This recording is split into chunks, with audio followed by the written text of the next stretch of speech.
E aí, meus amigos, estamos aqui de novo para a gente falar da quarta-feira de Champions.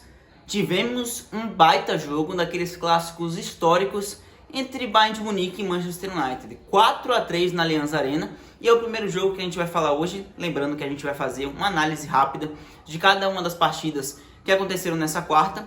O Bayern venceu o United por 4-3, num jogo em que o Bayern foi melhor. A maior parte do tempo o Bayern teve o domínio das ações. O United começa até um pouco melhor ali os primeiros 15 minutos, atacando bem, encaixando a pressão alta, mas o Bayern foi conseguindo se desvencilhar aos poucos e foi começando a tomar as rédeas da partida. Tanto que a partir dos 20 primeiros minutos do primeiro tempo, o Bayern já começa a atacar mais, já começa a mandar na partida e consegue fazer um 1-0 no gol do Sané, um frango do Naná, inclusive traumatizante para o United, né?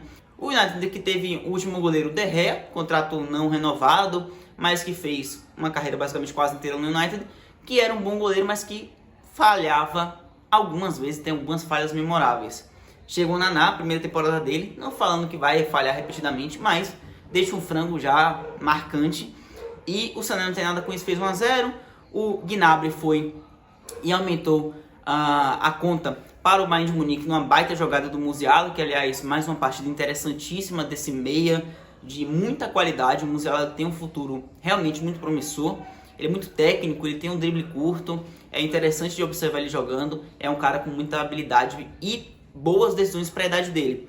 O Bayern então abriu 2-0, o Højlund diminuiu no início do primeiro tempo, mostrando que o United queria tentar voltar com mais ímpeto. É um time que ainda tenta se encontrar muito, o United, né?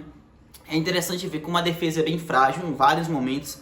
Lindelof, o próprio Dalot é um cara que deixa muito espaço defensivamente. Você na esquerda o Reguilhão, que também não é tudo isso na defesa. É um time frágil defensivamente que tem alguns indícios de bom trabalho feito. Ten Hag é um bom treinador, mas que não consegue se encontrar. E o Bayern é um time mais pronto, por mais que o trabalho do Tuchel, que hoje foi administrado pelo auxiliar, é um Tuchel que também não tem tanto tempo de casa, mas que já conseguiu implantar mais ideias interessantes, com um elenco com mais qualidade também do que o United. O Bayern tem mais time em potencial individual do que o United. E tanto que sofre o gol, não se intimida e já vai para cima, consegue ampliar a vantagem com o Kane de pênalti.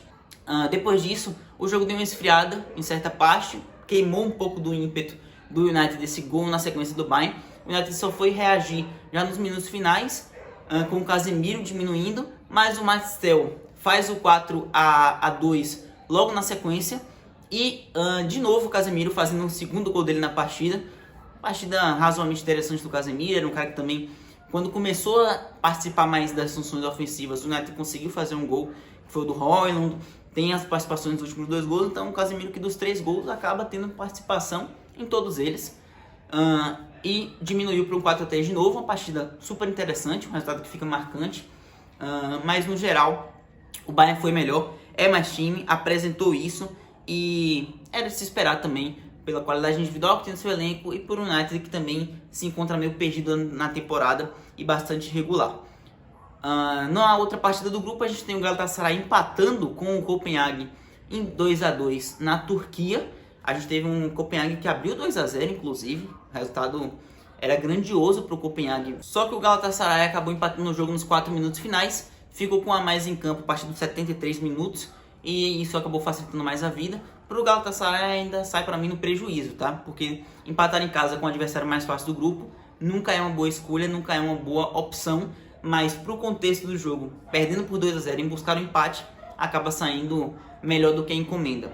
A gente tem esse grupo, o Bayern de Munique já disparando na liderança isolada, Galatasaray e Copenhague empatados com 1 ponto e o United na última colocação. A gente aguarda a sequência nas próximas partidas. Partindo para o grupo B, a gente tem o grupo do Arsenal. Arsenal esse que mostrou que merece estar de volta na Champions League. 4-0 para cima do PSV, domínio absoluto da partida. Um Arsenal criativo, inventivo, que pressiona o adversário, que tem a cara do Arteta, um trabalho muito bem executado. Um gol do Saka para abrir o placar. O Trossard aumentou numa jogadaça que ele bate a finalização de primeira, um lance muito bonito. A gente tem o Gabriel Jesus aumentando, que também jogou muito bem, e o Odegaard finalizando, fazendo o 4º gol. Um Arsenal que praticamente não tomou muitos sustos assim do PSV, foi melhor durante quase que a partida inteira e mostra mais uma vez a força desse time. Eu, na minha opinião, já falei aqui no vídeo de análise dos grupos, acho que o PSV é o time que vai passar junto com o Arsenal, tá? Acho que o Arsenal tá disparado na frente deles, 3 dos 4 é o ponto fora da curva. A briga fica bem equilibrada entre PSV, Sevilha e LAN, mas eu acho que o PSV vai surpreender o Sevilha e vai conseguir essa vaga. Porém, começa perdendo de um 4-0 que pode desanimar o ímpeto do time holandês, mas pega o adversário mais forte do grupo no Etihad, na casa do Arsenal, obviamente seria complicado, e acaba ficando já na última colocação, obviamente, o PSV, já que Sevilha e Lens empataram em 1-1 na Espanha, um resultado que acaba sendo ruim para o Sevilha, visando uma possível classificação para o mata-mata da Champions. O Lens parece ser o adversário mais inconstante desse grupo, já que fez uma baita temporada na última temporada da Ligue 1, que se classificou, mas perdeu muitas peças daquele time e agora tenta se remontar em uma temporada de Champions, né? Que já era algo muito grande para o clube. Mas o Sevilha acabou ficando só no empate. A gente tem o gol nos minutos iniciais do Ocampos e o empate que o Lens faz num golaço de falta do Fujini e acaba ficando no meio do caminho assim, com um resultado que não é nada positivo, né? Analisando friamente. Arsenal em primeiro, Sevilha e Lens empatado e na última colocação Feyenoord, que pode sofrer bastante com os gols sofridos. Tomar 4-0 do Arsenal não era uma boa ideia por conta do saldo. E a gente tem agora o grupo C, o grupo do Real Madrid. Mais uma vez o Bellingham decidindo. É impressionante o impacto que o meio-campista inglês está tendo no time do Real. Vitória suada, sofrida, um Real que teve bastante dificuldade para furar o bloqueio do Union Berlin. O Real trocou mais de 800 passes no jogo. Isso não é muito a característica do Real, isso é quase a característica do Manchester City, né? E muito passe na intermediária, tentando furar o bloqueio, indo para um lado, indo para o outro, virando o jogo, com dificuldade de explorar e tentar furar o bloqueio alemão. O Real é um time que tem essa característica de dificuldade em certos momentos, quando joga contra um adversário mais fechado, um time que gosta de jogar em velocidade, num contra-ataque, com espaço, com a velocidade dos seus jogadores de frente, e não conseguia isso contra o Union Berlin. Ainda assim, finalizou mais de 30 vezes, foram 32 chutes, 7 apenas no gol, mais 4 bolas aproximadamente na trave. Então as bolas na trave não são contadas como bolas no gol, né, pelas estatísticas. A gente viu um Real que foi claramente dominante. O gol só saiu aos 94 com o Bellingham no chute do Valverde, a bola bate e rebate na área e o Bellingham fica sozinho, livre para fazer o gol. Mas é um Real que passou dos 30 chutes, teve 4 finalizações na trave, ainda que tendo dificuldade para criar. Então foi uma partida interessante de certo ponto, parando para analisar assim do Real Madrid, ainda que em alguns momentos ficasse muito pragmático, tocasse muito a bola sem conseguir ter a criatividade necessária. Mas dos males o menor, consegue 1-0. O Real se livrou e conseguiu os 3 pontos. Na outra partida, o Napoli venceu fora de casa o Braga. A gente teve o Di Lorenzo abrindo o placar com um golaço no final do primeiro tempo. O Braga chegou a empatar, mas o Napoli conseguiu ampliar a vantagem num time que é aquilo, né?